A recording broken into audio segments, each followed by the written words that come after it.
نحمدہ ونصلی علی رسولہ الکریم۔ معزز سامعین، گزشتہ رات نماز تراویح میں تیسرے پارے کے نصف سے لے کر چوتھے پارے میں سورہ آل عمران کے آخر تک پڑھا اور سنا گیا۔ اللہ تعالیٰ اس کو اپنی بارگاہ میں قبول فرمائے۔ سننے سنانے میں جو کمی کوتاہی ہوئی اللہ تعالیٰ اس کو معاف فرمائے۔ کل کے درس میں ہم نے سورۃ البقرہ کے آخر تک مختصر خلاصہ عرض کیا تھا۔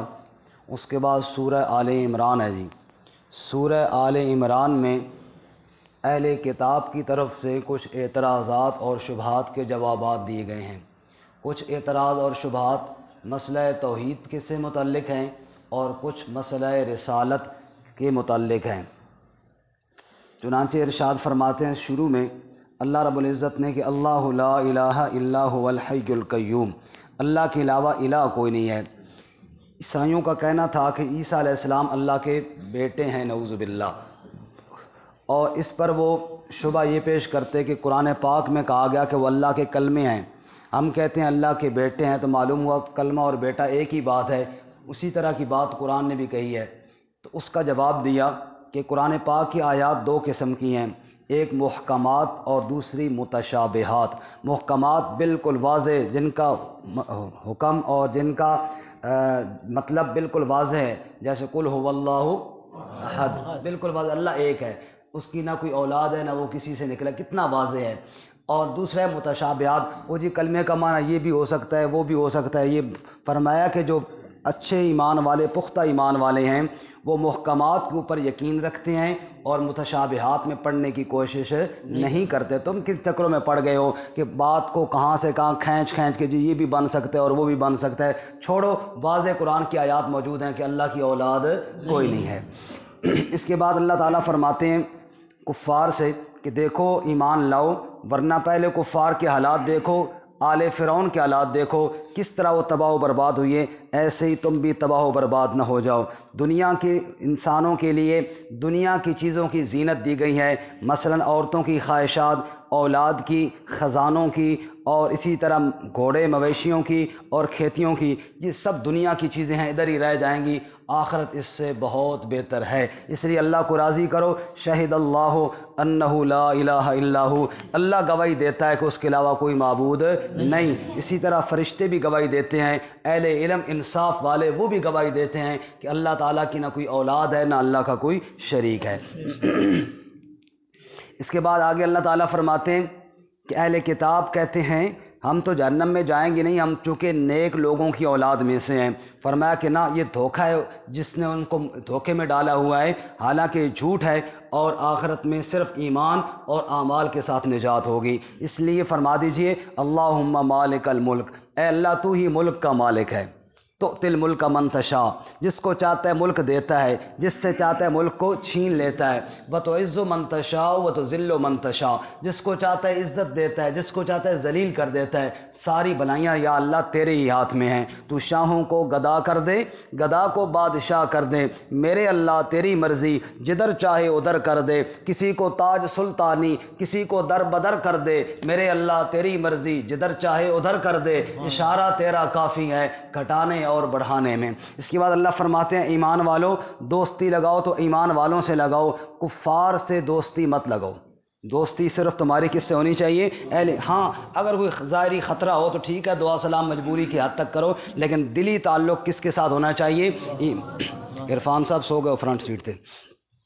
فرمایا قل ان کنتم تحبون اللہ فاتبعونی یحببکم اللہ، اے میرے محبوب صلی اللہ علیہ وسلم لوگوں سے کہہ دیجئے اگر تمہیں اللہ سے محبت ہے تو میری اتباع کرو۔ فرمایا اللہ سے محبت، اللہ سے پہنچنے کا ایک ہی راستہ ہے، وہ ہے اتباع رسول صلی اللہ علیہ وسلم۔ اگر اس سے منہ موڑیں گے پھر اللہ کو کوئی پرواہ نہیں ہے۔ باقی پھر اہل کتاب سے خطاب کیا، تم کہتے ہو عیسیٰ علیہ السلام اللہ کے بیٹے ہیں، مریم علیہ السلام نعوذ باللہ اللہ کی شریک ہیں۔ فرمایا نہ، یہ اللہ کے برگزیدہ بندے ہیں، اللہ کی صفتوں میں اللہ کے شریک نہیں۔ ان اللہ اصطفیٰ آدم، اللہ نے چنا آدم علیہ السلام کو، نوح علیہ السلام کو، آل ابراہیم اور آل عمران کو، لیکن یہ ذریتم بعضھا من بعض، یہ آپس میں ایک دوسرے کے اولاد تو تھے، رب کی اولاد نہیں تھے۔ تم کہتے ہو مریم علیہ السلام نعوذ باللہ اللہ کی شریک ہے، فرمایا نہ، مریم علیہ السلام السلام کی والدہ جب وہ امید سے ہوئیں، وہ دعا مانگنے لگیں، رب انی نذرت لک ما فی بطنی محررا، اے اللہ جو میرے پیٹ میں ہے نا یہ میں تیرے نام کی نظر مانتی ہوں، جب یہ بچہ پیدا ہوگا تیرے گھر کی خدمت کرے گا اور وقف رہے گا۔ اللہ فرماتے ہیں جس کی پیدائش سے پہلے میرے نام کی نظر مانی جائے بھلا وہ میری شریک کیسے بن گئی؟ اتنا تو سوچو نا، وہ نظر مان کر میرے لیے مجھ سے نظر مان کر وہ دنیا میں تشریف لائیں، پھر جب وہ دنیا میں آ گئیں ظالموں تم نے اسی مریم کو میرا شریک بنا دیا، وہ میری پاک بندی ہے، میری شریک نہیں ہے۔ تھوڑا سا ایک لطیفے کی بات آپ کو سناؤں تاکہ آپ جاگ جائیں جو ساتھی سو رہے ہیں۔ یہ دعا مریم علیہ السلام کی والدہ کی ہے، اور ہمارے پنجاب میں ایک امام صاحب مسجد میں چونکہ دعائیں اونچی اونچی مانگنے کا رواج زیادہ تھا تو مولوی صاحب پڑھے شڑے ہوئی تو خیر اتنے تھے کوئی نہ، تو یہ والی دعا پڑھ رہے تھے نماز کے بعد، رب انی نذرت لک ما فی بطنی محررا فتقبل منی۔ ترجمہ کیا ہے؟ یا اللہ جو میرے پیٹ میں ہے نا یہ میں تیرے لیے نظر مانتی ہوں، اس کو قبول فرما لے۔ مقتدی کہہ رہے تھے آمین آمین، یعنی یا اللہ استاد جی کا عمل کیا کر لے، قبول فرما لے۔ تو دعائیں ٹھیک ہے قرآن کی ہے لیکن سمجھ کر پڑھنی چاہیے کہ میں اللہ سے کیا مانگ رہا ہوں، ٹھیک ہے نا؟ صرف رٹی رٹائی الفاظ پڑھنے کا نام دعا نہیں ہے، دعا کو سمجھ کر پھر اللہ تعالیٰ سے مانگنا چاہیے۔ خیر مریم علیہ السلام کی والدہ نے جب بچہ کو جنا تو بجائے بچے کی بچی تھی مریم علیہ السلام، اب انہوں نے نظر تو یہ مانی تھی کہ یہ بیٹا ہوگا یا اللہ بیت المقدس کی خدمت کرے گا اور میں اس سے دنیا کا کوئی کام نہیں لوں گی۔ اب جب بچی ہوئی بڑی پریشان ہوئی، یا اللہ میں نے تو نظر بچے کی مانی تھی اور یہ تو بچی ہو گئی، کیونکہ وہ نیک خاتون تو تھی لیکن اپنے پیٹ کے اندر جو کچھ تھا اس کو بھی نہیں جانتی تھی۔ عالم الغیب پردوں سے جاننے والا کون ہے جی؟ اللہ تعالیٰ ہے۔ اب اللہ تعالیٰ نے کہا کوئی بات نہیں ہے، میں تیری اسی نظر کو قبول کر لیتا ہوں۔ اللہ نے اسی نظر کو قبول کر لیا، چونکہ مریم علیہ السلام کے والد حضرت عمران تھے جو بیت المقدس کے امام تھے، مریم علیہ السلام کی پیدائش سے پہلے ہی وفات پا گئے تھے۔ مریم علیہ السلام یتیم پیدا ہوئی، جب مریم علیہ السلام یتیم پیدا ہوئی لوگوں نے کہا ہمارے امام کی بیٹی ہے، اس کی پرورش اور کفالت کون کرے؟ تو قرآن اندازی ہوئی، ہر ایک کی خواہش کہ میں کروں، قرآن نکلا حضرت زکریہ علیہ السلام کے نام کا۔ مفسرین فرماتے ہیں زکریہ علیہ السلام کی گھر والی بھی مریم علیہ السلام کی خالہ تھی، وہ بھی اچھا ہو گیا اور اللہ کے پیغمبر کی تربیت میں بھی چلی گئی۔ اللہ فرماتے ہیں اخلاص کے ساتھ کی ہوئی دعا کو کیسا اللہ نے قبول کیا کہ وکفلھا زکریہ، مریم کا کفیل اور پرورش کرنے والا زکریہ علیہ السلام کو منتخب کر دیا۔ اب بیت المقدس کے ساتھ ہی زکریہ علیہ السلام نے ایک حجرہ مریم علیہ السلام کے لیے منتخب کر دیا، چونکہ والدہ نے منت مانی تھی کہ بیٹا اللہ کی عبادت کرے گا، گھر کی خدمت کرے گا۔ چلو لڑکی اس طرح خدمت تو نہیں کر سکتی لیکن بیت المقدس کے حجروں اور کمروں میں ایک کمرے میں رہ کے اللہ کی عبادت تو کر سکتی ہے نا۔ مریم علیہ السلام وہاں رب کی عبادت کرتی۔ زکریہ علیہ السلام گئے مریم علیہ السلام کے پاس، دیکھا تو بے موسم پھل پڑے ہوئے ہیں، وہ پھل جو ابھی منڈی اور مارکیٹ میں بھی نہیں آئے، وہ بند کمرے میں مریم علیہ السلام کے پاس پڑے۔ حضرت زکریہ علیہ السلام نے دیکھا، حیران رہ گئے، یا مریم انا لک ھذا، مریم یہ پھل کہاں سے آئے؟ قالت ہوا من عند اللہ، مریم علیہ السلام نے جواب میں کہا یہ میرے رب کی طرف سے آئے ہیں۔ ان اللہ یرزق من یشاء بغیر حساب، جس کو رب چاہتا ہے نا بغیر حساب کے رزق دیتا ہے۔ توجہ کرنا، جب بے موسم پھل دیکھے نا مریم علیہ السلام کے پاس، انہوں نے بتایا یہ رب کی طرف سے آئے۔ ہنالک دعا زکریا ربا، اسی جگہ پہ کھڑے ہو کر زکریا علیہ السلام نے رب کو پکارنا شروع کر دیا اور کہا رب ہب لی من لدنک ذریۃ طیبہ انک سمیع الدعاء، اے اللہ بند کمرے میں اگر تو مریم کو بغیر موسم کے پھل کھلا سکتا ہے تو بڑھاپے میں مجھے بھی تو اولاد عطا کر سکتا ہے، میرے مالک مجھے اولاد عطا فرما دے۔ زکریا علیہ السلام کی یہ بڑھاپے والی دعا اللہ نے نقل کی اور اللہ نے فرمایا یا زکریا انا نبشرک بغلام، اے زکریا ہم تجھے ایک لڑکے کی بشارت دینے والے ہیں، اسمہ یحییٰ، ہم نام بھی اس کا خود رکھ کے بھیجتے ہیں یحییٰ۔ یا اللہ کیسے ہوگا میرا لڑکا؟ توجہ کرنا، کیسے ہوگا میرا لڑکا؟ یقین تو تھا نا تب اس بڑھاپے کے عالم میں اللہ تعالیٰ سے اولاد مانگی تھی، لیکن اب حیران ہو گئے کہ یا اللہ اولاد ہوگی کیسے؟ جزاک اللہ، یہ ہوئی نا بات آج۔ فرمایا یا اللہ اولاد ہوگی کیسے؟ کیسے ہوگا؟ کیا میں جوان ہو جاؤں گا؟ بیوی بانجھ ہے وہ ٹھیک ہو جائے گی؟ جواب دیا نہیں، قال کذالک اللہ یفعل ما یشاء، تو بوڑھے کا بوڑھا رہے گا، بیوی بانجھ کی بانجھ رہے گی، اور اللہ اولاد دے دے گا۔ اللہ ضابطوں کا پابند نہیں، ضابطے اللہ کے پابند ہیں۔ اس کے بعد جناب مریم علیہ السلام بڑی ہوئی، اگلا واقعہ عیسیٰ علیہ السلام کا۔ تم کہتے ہو عیسیٰ علیہ السلام اللہ کے بیٹے ہیں، نہ، مریم علیہ السلام بڑی ہوئی، فرشتے آئے، سلام دیے، بشارت سنائی۔ مریم علیہ السلام کہنے لگی میرا بیٹا ہوگا؟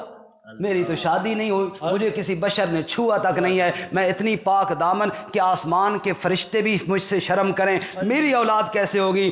جواب میں وہی بات فرمائی جو زکریہ علیہ السلام کو کہی تھی، قال کذالک اللہ یخلق ما یشاء، رب جو چاہتا ہے نا پیدا کر دیتا ہے، اللہ کسی ضابطے کا پابند نہیں ہے۔ اللہ نے بیٹا عطا فرمایا، یہ انشاءاللہ تفصیل سورہ مریم میں آئے گی، لیکن یہاں پر عیسیٰ علیہ السلام کی کچھ صفات کا ذکر ہے۔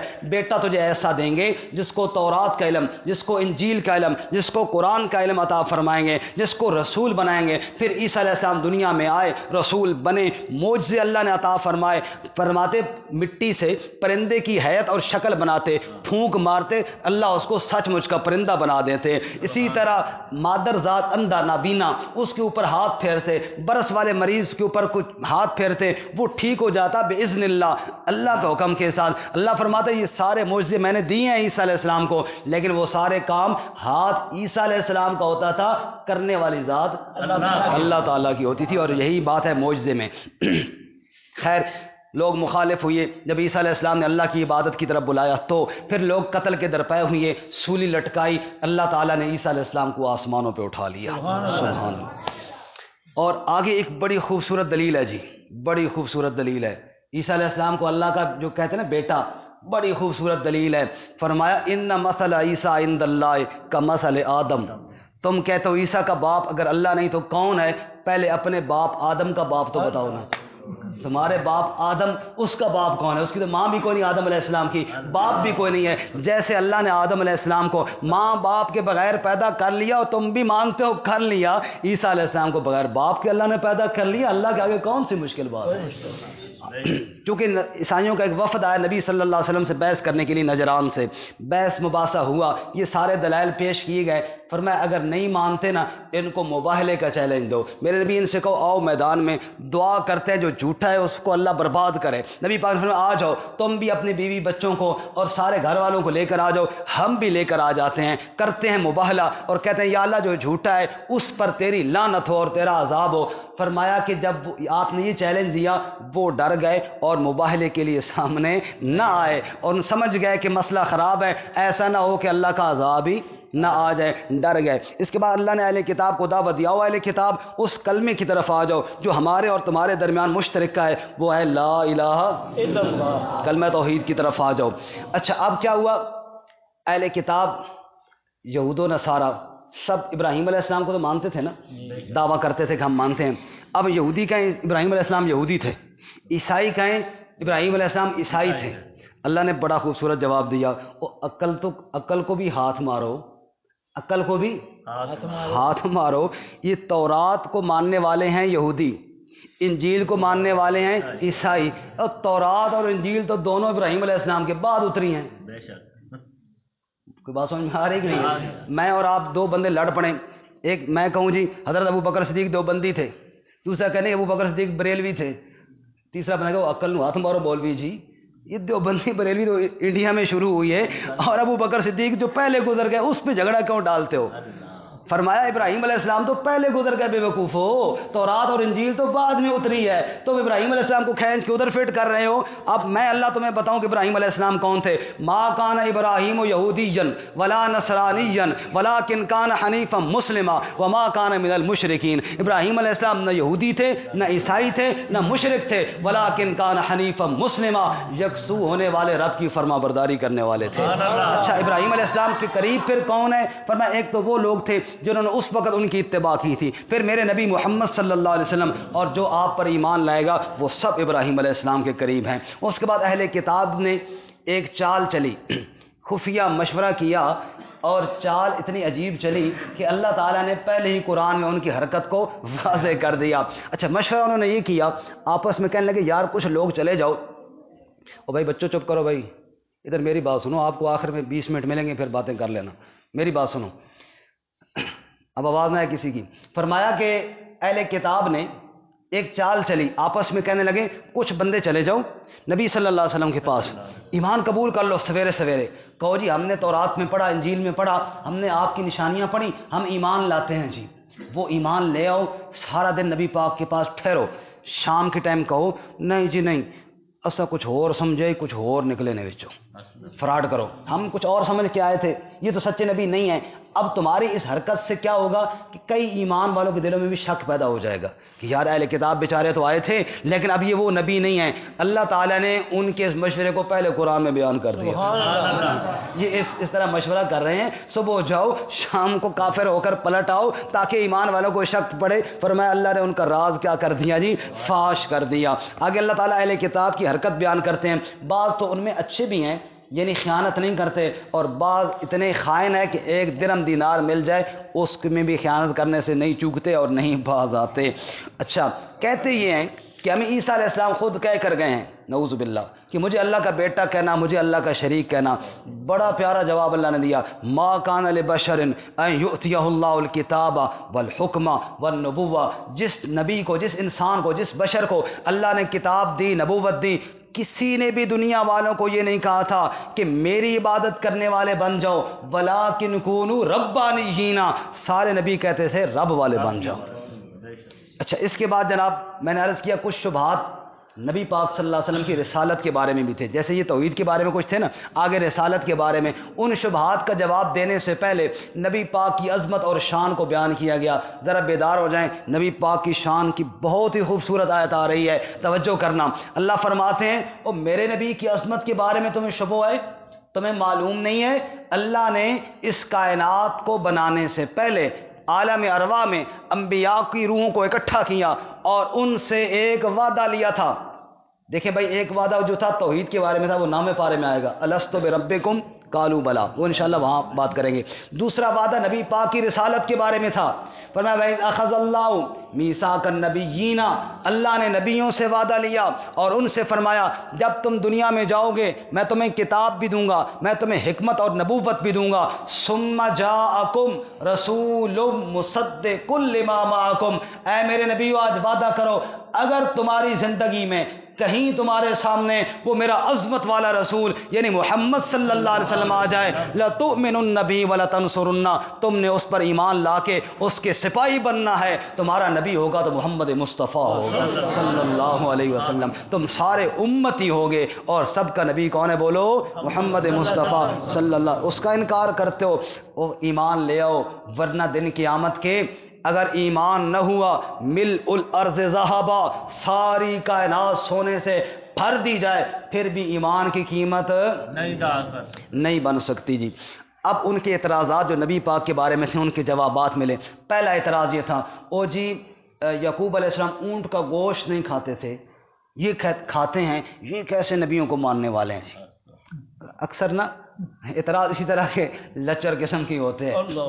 اب انہوں نے یہ اعتراض کیا، اس کا جواب دیا کل الطعام کان حلا لبنی اسرائیل الا ما حرم اسرائیل علی نفسی، اللہ کے بندو یعقوب علیہ السلام کو پرہیز کے طور پر خود انہوں نے اگر اونٹ کا گوشت نہیں کھایا تو ہم نے شریعت ہی بنا لی۔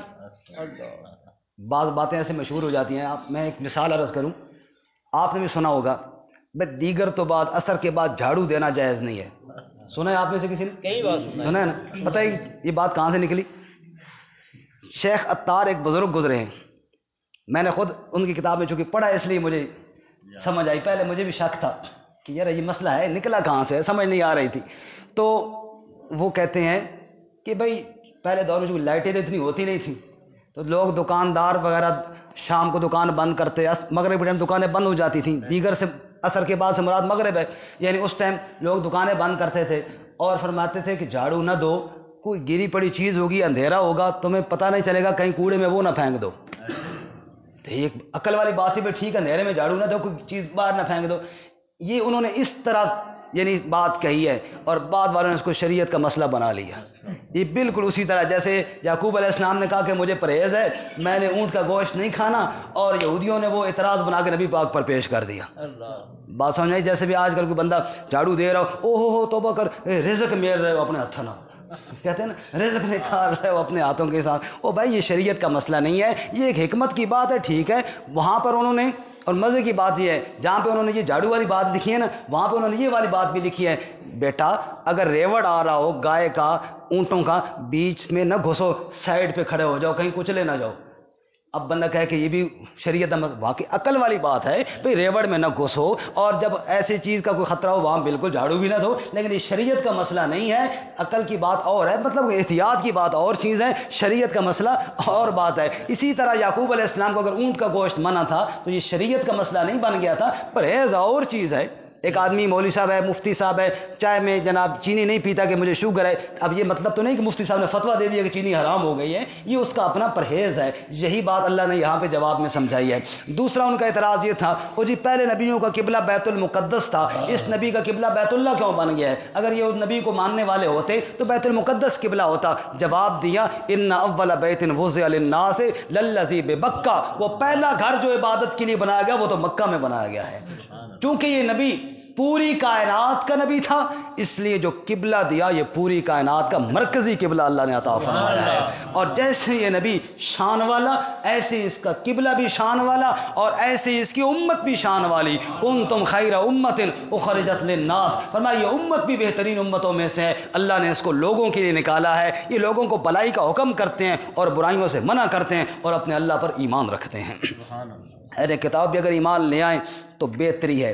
اچھا اب ذرا ان آیات میں نا اہل کتاب کو تھوڑا رگڑا اللہ تعالیٰ نے، رگڑا نا، کہ ان کی برائیوں کو بیان کیا. قربان جائیں قرآن کے انداز پر. ہم تو جب کسی کے مخالف ہوتے ہیں نا سر دھڑ کی بازی لگا دیتے ہیں. اللہ تعالیٰ نے سب کی یہ برائیاں بیان کر کے آخر میں کیا فرماتے ہیں؟ لیسو سوا، سارے ایسے نہیں ہیں، سارے ایسے نہیں. من اہل الکتاب امت قائمۃ یتلون آیات اللہ آناء اللیل وہم یسجدون، بعض ایسے بھی ہیں جو راتوں کو اٹھ کر میرے سامنے تلاوت کیا کرتے ہیں، میرے سامنے سجدہ کیا کرتے ہیں. ہر ایک کو اکٹھا نہیں رگڑنا چاہیے، کچھ کا خیال بھی کرنا چاہیے. اس کے بعد آگے اللہ تعالیٰ فرماتے ہیں ان کا ایک اور اعتراض، اس کا بڑا تفصیلی جواب ہے. اعتراض یہ تھا کہ جناب احد کے میدان میں شکست کیوں ہوئی؟ صحابہ شہید ہوئی نا احد کے میدان میں، اگر یہ سچے نبی تھے تو کیوں ہوا؟ جواب دیا اللہ اپنے نبی کی مدد کرتا ہے، وہاں کچھ غلطی ہوئی ہے جس کی وجہ سے وقتی طور پر یہ زخم اٹھانے پڑے، اور وہ غلطی بھی اللہ نے بعد میں معاف کر دی ہے. لیکن تفصیل کے ساتھ جواب دیتے ہوئے فرمایا اللہ پہلے بدر میں مدد کر چکا ہے، تمہیں احد نظر آتا ہے، بدر والی مدد نظر کیوں نہیں آتی؟ وَلَقَدْ نَصَرَكُمُ اللَّهُ بِبَدْرٍ. توجہ کرنا، ایک بڑی پیاری بات عرض کروں. بدر رمضان میں ہوا، جنگ بدر کب ہوئی ہے جی؟ رمضان. علماء فرماتے ہیں رمضان کا مہینہ رب کی نصرت کا مہینہ ہے، سبحان اللہ، بشرطے کہ کوئی بندہ مخلص ہو جائے. اللہ جیسے صحابہ مخلص ہو گئے تھے نا رمضان میں، اللہ نے کفار کی صفیں الٹ کے رکھ دی تھی. وَلَقَدْ نَصَرَكُمُ اللَّهُ بِبَدْرٍ 313، ادھر مقابلے میں 1000، ادھر سے ایک لشکر آ رہا تھا حق پرستوں کا، بظاہر فاقہ ہستوں کا، بظاہر حاجت مندوں کا. وہ لشکر سب لشکروں سے انوکھا تھا، نرالا تھا کہ اس لشکر کا افسر ایک کالی کملی والا تھا. نہتے 313 بشر ذوق شہادت میں خدا کے نام پر نکلے، محمد کی قیادت میں. وہ 313 اخلاص کے ساتھ جان ہتھیلی پر رکھ کر جو نکلے. اللہ فرماتے پریشان نہیں ہونا، اگر وہ 1000 کی تعداد میں ہے میں 1000 فرشتے بھیج دوں گا، اور اگر ان کی کمک اور زیادہ آ گئی ہم بھی 5000 فرشتے بھیج دیں گے. ہمارے پاس کوئی کمی تو کوئی نہیں ہے، اللہ نے مدد فرمائی ہے. اس کے ساتھ ساتھ اللہ تعالیٰ فرماتے ہیں رہی بات احد کی جو تم نے اعتراض بنایا، تو سنیے ذرا. احد میں ہوا یہ کہ نبی پاک صلی اللہ علیہ وسلم نے 50 تیر اندازوں کا ایک دستہ کھڑا کیا پہاڑ کے دامن میں اور کہا کہ جب تک میں نہ کہوں تم نے یہاں سے نہیں ہٹنا. فتح ہو گئی، جب فتح ہوئی کفار بھاگے، صحابہ نے سمجھا کہ وہ جو اللہ کے نبی کا حکم تھا وہ پورا ہو گیا، آپ نے فرمایا تھا ادھر ہی کھڑا رہنا، لیکن اب تو جنگ ختم ہو گئی ہے، وہ جنگ کی حد تک تھا۔ بعض صحابہ نے کہا بھی، ان کے امیر نے کہا بھی کہ نہیں ابھی تک نبی پاک نے اجازت نہیں دی ہے، لیکن انہوں نے کہا بھائی جنگ ختم ہو گئی ہے تو جنگ کے اندر حکم تھا، اپنے خیال مطابق نبی پاک کی نافرمانی کا ارادہ نہ تھا، لیکن یہ غلطی ان سے ضرور ہوئی ہے۔ اب انہوں نے وہ درہ چھوڑ دیا، دشمن نے پیچھے سے پلٹ کر حملہ کیا، لاشیں گرنا شروع ہو گئیں، حتیٰ کہ یہاں تک خبر مشہور ہو گئی کہ حضرت محمد صلی اللہ علیہ وسلم بھی شہید کر دیے گئے ہیں۔ آپ صلی اللہ علیہ وسلم زخمی ہوئے، آپ کی پیشانی مبارک سے خون کا فوارہ چھوٹا، آپ کھائی میں بھی گرے، اور یہ خبر مشہور ہو گئی نبی صلی اللہ علیہ وسلم شہید ہو گئے، صحابہ کی لاشیں گرنا شروع ہو گئی۔ اس کا جواب دیا، پہلی بات تو یہ تھی کہ جب آپ کی شہادت کی خبر چلی نا شفیق صاحب، جب آپ صلی اللہ علیہ وسلم کی شہادت کی خبر چلی نا تو بعض لوگوں نے یہ کہنا شروع کر دیا اب واپس پلٹ آؤ باپ دادا کی دین پر، چھوڑو نبی پاک بھی شہید ہو گئے، پیچھے کیا بچا ہے؟ نعوذ باللہ من ذالک۔ اس کا جواب دیا وما محمد الا رسول قد خلت من قبلہ الرسل افئن مات او قتل انقلبتم علی اعقابکم۔ محمد صلی اللہ علیہ وسلم نے ایک دن دنیا کو چھوڑنا تو ہے، یہ رب تو نہیں ہے کہ ہمیشہ دنیا میں رہیں، تو آپ اگر دنیا چھوڑیں گے تو تم دین کو چھوڑ دو گے، تم پیچھے پلٹ جاؤ گے، یہ کیا بات ہوئی؟ تو ہم نے تو ڈٹ کر رہنا ہے۔ رہی بات وہ اللہ تعالیٰ فرماتے ہیں، تم پوچھتے ہو نا کہ کیوں احد کے میدان میں شکست ہوئی، وَلَقَدْ صَدَقَكُمُ اللَّهُ وَعْدَهُ، اللہ نے اپنا وعدہ سچا کیا تھا، اِذْ تَحُسُّونَهُم بِإِذْنِي، جب پہلی حلے میں صحابہ نے کاٹ کے رکھ دیا تھا دشمنوں کو، لیکن جب خود غلطی ہوئی نا وہ درے والی، تو پھر اس کی سزا تو اللہ نے دینی تھی، وہ سزا اللہ تعالیٰ نے دی۔ فَأَصَابَكُمْ غَمًّا بِغَمٍّ، پھر غم پہ غم پہنچا، اور پھر لاشیں گریں، اور پھر زخم ہوئے، لیکن سنو وَلَقَدْ عَفَا اللَّهُ عَنْهُمْ، اللہ نے ان کو معاف کر دیا ہے، سبحان اللہ، اللہ نے ان کو معاف کر دیا ہے۔ اور دوسری جگہ فرماتا ہے وَلَقَدْ عَفَا عَنْكُمْ، میرے نبی کی صحابہ اللہ نے تمہیں اس غلطی کو معاف کر دیا ہے۔ اور آگے چل کے اللہ اپنے نبی سے فرماتے ہیں فَاعْفُ عَنْهُمْ وَاسْتَغْفِرْ لَهُمْ وَشَاوِرْهُمْ فِي الْأَمْرِ، میرے نبی تو بھی ان کو معاف کر، تو ان کے لیے استغفار بھی کر، اور آئندہ ان کے لیے مشورے میں ان کو شریک بھی کر، کیونکہ انہوں نے یہ ضد اور اناد کی وجہ سے نہیں، غلطی کی وجہ سے ان سے یہ بات سرزد ہو گئی ہے۔ اس لیے جس غلطی ضرور ہوئی، اس وجہ سے وقتی شکست ہوئی، لیکن اللہ نے کیا کر دیا؟ ان کو بولو معاف کر دیا جی۔ اچھا، اس کے ساتھ ساتھ اللہ تعالیٰ نبی پاک کے اخلاق بیان کرتے ہیں۔ نبی پاک کتنے اخلاق والے جی؟ آپ صلی اللہ علیہ وسلم کتنے اخلاق والے کہ اتنی غلطی ہوئی پھر بھی معاف کیا، اللہ کا بھی حکم تھا آپ نے بھی معاف کیا۔ اللہ فرماتے ہیں فَبِمَا رَحْمَةٍ مِّنَ اللَّهِ لِنتَ لَهُمْ، میرے محبوب یہ تو رب کی رحمت ہے کہ اللہ نے آپ کو نرم مزاج بنایا ہے۔ وَلَوْ كُنْتَ فَظًّا غَلِيظَ الْقَلْبِ لَانفَضُّوا مِنْ حَوْلِكَ، اگر آپ سخت دل ہوتے نا، تند مزاج ہوتے، تو لوگ آپ کے قریب نہ آتے، دور ہو جاتے۔ معلوم ہوا اچھے اخلاق سے لوگ قریب آتے ہیں، بد اخلاقی سے لوگ دور ہوتے ہیں۔ اللہ ہمیں اچھے اخلاق نصیب فرمائے۔ اچھا، اب تم سمجھتے ہو نا جس مارے گئے جی، لاشیں گر گئی، بڑا نقصان ہو گیا، آج تک لوگ کہتے پھرتے ہیں جی او جی بڑا غلطی ہو جی۔ بھائی ہم کون ہوتے ہیں غلطیاں نکالنے والے؟ جن کی غلطیوں کو اللہ نے معاف کر دی ہے، آج تک لوگ کہتے پھرتے ہیں نا کہ جناب یہ ہوگا، تو فرمایا اللہ نے ان کو معاف کر دیا۔ باقی جن کی لاشیں گری ہیں وہ بھی اللہ کے ہاں جنت میں پہنچ گئے ہیں، وہ رب کے مہمان بن گئے ہیں، وہ کوئی ناکام تھوڑے ہوئے ہیں۔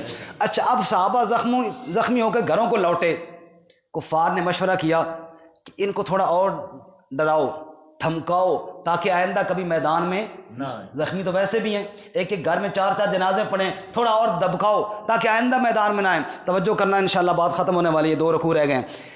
بڑی خوبصورت بات ہے جی۔ کافروں نے کہا صحابہ کرام کو ڈرانے کے لیے ان الناس قد جمعوا لکم فاخشوہم، اور کافر پھر اکٹھے ہو رہے ہیں، ان سے ڈر جاؤ۔ راجہ عادل صاحب، کافر پھر کیا ہو رہے ہیں؟ اکٹھے ہو رہے ہیں، ان سے کیا کرو؟ ڈر جاؤ۔ فزادہم ایمانا، اللہ فرماتے ہیں جب ڈرانے والوں نے میرے نبی کے صحابہ کو ڈرانا شروع کیا تو فزادہم ایمانا، ان کا ایمان پہلے سے بھی زیادہ بڑھ گیا۔ وقالوا حسبنا اللہ ونعم الوکیل، انہوں نے کہا سارے جہان کے کافر آ جائیں، ہمیں ہمارا رب کافی ہے، ہمیں ہمارا رب کافی ہے۔ فانقلبوا بنعمت من اللہ، پھر وہ اللہ کی نعمت سے لوٹے، اللہ کے فضل سے لوٹے، اللہ کی رضائیں لے کر لوٹے۔ میرے بھائیوں، غلطی ان کی نہ دیکھو، یہ اعلان بھی تو رب کے دیکھو نا، معافی کے اعلان بھی دیکھو، رب کے فضل اور نعمتوں کے اعلان بھی دیکھو۔ اللہ تعالیٰ نے کیسے فرمایا، اس لیے فرمایا اللہ کی راہ میں جانیں بھی لٹائیں، مال بھی لٹایا۔ اور جو بخل کرتے ہیں نا وہ یہ نہ سمجھے کہ بخل بہتر ہے، فرمایا یہی بخل ان کے گلے کا توق بنے گا۔ ایک بڑی خوبصورت بات قرآن نے اللہ تعالیٰ نے قاضی صاحب اللہ تعالیٰ نے ارشاد فرمایا کون ہے جو اللہ کو قرض حسنہ دے؟ اللہ۔ اچھا جب یہ بات کہی نا، یہ صدقے کی ترغیب تھی، تو یہودیوں میں سے ایک بدبخت نے اس آیت کا مذاق اڑایا، کہنے لگا دیکھو جی اللہ تعالیٰ فقیر ہو گیا، قرض مانگ رہا ہے، نعوذ باللہ، سب کو استغفر اللہ۔ حضرت ابو بکر صدیق وہاں سے گزر رہے تھے، اور جب دیکھا ابو بکر صدیق کو ذرا اور شیطانی آئی کہ ان کو تپاؤں ذرا، بعض لوگ نا تپانے کے لیے بات کرتے ہیں۔ اب میں کچھ ایسا پہلے کی بات ہے، میں جا رہا تھا گلی میں تو کچھ لڑکے کھڑے تھے، ایک دوسرے کو کہہ رہے تھے، مجھے سمجھ آئی کہ یہ عمر فاروق والا مولوی نہیں، مت نعرہ مارنا تھا نعرہ مارنا پہ ذرا سڑے سمجھ آئی۔ تو بعض لوگ اس طرح بھی کرتے ہیں نا، انہوں نے ابو بکر صدیق کو دیکھا، ان کا نعرہ مارو تاکہ ابو بکر سڑے، انہوں نے کہا نعوذ باللہ اللہ فقیر ہو گیا جی، نعوذ باللہ قرضے مانگ رہا ہے۔ ابو بکر صدیق کو آیا غصہ کہ جناب میرے سامنے رب کو فقیر کہیں؟ ابو بکر نے پکڑ لیا اس کو، خوب پٹائی کی جناب، اور خوب ٹھکائی کی، کیونکہ لاتوں کے بھوت باتوں سے نہیں مانتے، ایسی پٹائی کی کہ خبردار دوبارہ میرے رب کی توہین کی، میں زبان کھینچ لوں گا تیری بدبختہ۔ اور پھر اس کی پٹائی کر کے چلے گئے۔ وہ سارے اکٹھے ہوئے، نبی پاک کے پاس آ کے شکایت لگائی، ابو بکر نے جی ظلم کیا ہے، مارا ہے جی۔ کیوں جی؟ آپ نے ابو بکر کو بلایا، اور اس کو مارا ہے تو نے ابو بکر؟ جی یا رسول اللہ تھپڑوں کے ساتھ مارا ہے، ٹھیک کر کے مارا ہے، تھپڑوں کے ساتھ پھینٹی لگائی ہے۔ کیوں مارے ہیں تھپڑ؟ کہ لو کان سیفن قریبا منی لضربت عنقہ، تھپڑ اس لیے مارے یا رسول اللہ کہ تلوار نہ تھی، تلوار ہوتی اس خبیث کی گردن کاٹ دیتا۔ وجہ کیا ہے؟ کہا یا رسول اللہ مجھے کچھ کہتا میں برداشت کرتا، بھلے میں اپنے رب کی توہین تو برداشت نہیں کر سکتا۔ آپ نے فرمایا تو نے اللہ کی توہین کی ہے؟ اس کو توبہ توبہ جی میں تو نہیں کی تھی۔ اب خود سوچو، جو اللہ تعالیٰ کو فقیر کہہ سکتا ہے، جھوٹ بولنا اس کے لیے کیا مسئلہ ہے؟ اس نے جھوٹ بول دیا۔ آپ نے سنا ابو بکر تو کہتا ہے اس نے اللہ کی توہین کی ہے، یہ کہتا ہے میں نے توہین نہیں کی، تو ذرا گواہ پیش کرنا کہ کسی اور بندے نے بھی سنا ہو کہ اس نے کہا ہے کہ اللہ فقیر ہو گیا۔ ابو بکر نے کہا یا رسول اللہ کوئی گواہ نہیں، یا رسول اللہ کوئی گواہ نہیں، میں اکیلا بندہ تھا، اس نے توہین کی میں نے خود سنی، اب یہ جھوٹ بول رہا ہے۔ آپ نے فرمایا ابو بکر اگر گواہ نہیں ہے تو فیصلہ یہودی کے حق میں ہوگا، اور میں اسے کہوں گا تجھے تھپڑ مارے تاکہ انصاف ہو جائے۔ فرمایا یا رسول اللہ جو فیصلہ آپ کا ہو مجھے قبول ہے۔ ابھی اللہ کے نبی نے ابو بکر کے خلاف فیصلہ نہیں کیا کہ عرش بری سے جبرائیل قرآن لے کر آ گیا، لقد سمع اللہ قول الذین قالوا ان اللہ فقیر ونحن اغنیاء۔ میرے محبوب اگر ابو بکر کا گواہ زمین پہ کوئی نہیں تو عرش بری سے میں اللہ گواہی نازل کروں، میں گواہ ہوں، کسی نے نہیں سنا تو نہ سنا ہوگا، میں اللہ تو سن رہا تھا نا، انہوں نے کہا ہے کہ اللہ فقیر ہے اور ہم غنی ہیں۔ سبحان اللہ، صحابہ سارے صدیق ہیں، کہو بے شک، لیکن ابو بکر صدیق اکبر ہے، بڑا صدیق ہے، اس کی صداقت کی گواہی اللہ نے عرش سے دی ہے۔ بات ختم کریں جی، آخری رکوع میں اللہ اہل ایمان کی اور اہل عقل کی نشانیاں بیان کرتے ہیں۔ فرماتے ہیں کائنات کی تخلیق میں غور کریں نا، رات دن میں غور کریں، عقل والوں کے لیے بڑی نشانیاں ہیں۔ ہر بندہ کہتا ہے کہ میں عقل والا ہوں، اللہ کہتے ہیں آؤ میں تمہیں بتاؤں کون عقل والا ہے۔ الذین یذکرون اللہ قیاما وقعودا وعلی جنوبہم، جو کھڑے بھی بیٹھے بھی لیٹے بھی ہر حال میں اللہ کو یاد کرتے ہیں، یہ عقل والے ہیں۔ جو کائنات کے ذرے ذرے میں غور کرتے ہیں، پہاڑوں میں، زمینوں میں، آسمانوں میں، ندی نالوں میں، بہتی آبشاروں میں، اور اس غور کر کے کہتے ہیں ربنا ما خلقت ھذا باطلا سبحانک فقنا عذاب النار، اے میرے پروردگار تو نے اس میں سے کوئی بھی چیز نکمی نہیں بنائی، ہمیں عذاب سے بچا، کہوں گے تو شریکوں سے۔ آگے دعائیہ کلمات ہیں، جیسے سورہ بقرہ کے آخر میں دعا تھی، یہاں بھی دعا ہے، ذرا دعا کے انداز میں پڑھیں گے۔ ربنا، اے ہمارے رب، انک من تدخل النار فقد اخزیتا، جس کو تو نے آگ میں ڈالا اسے تو نے رسوا کر دیا، وما للظالمین من انصار، ظالموں کا کوئی مددگار نہیں ہے۔ ربنا، اے ہمارے رب، اننا سمعنا منادیا ینادی للایمان، ہم نے سنا ایک منادی کو، یعنی حضرت محمد صلی اللہ علیہ وسلم کو، جو ایمان کی طرف بلا رہا تھا۔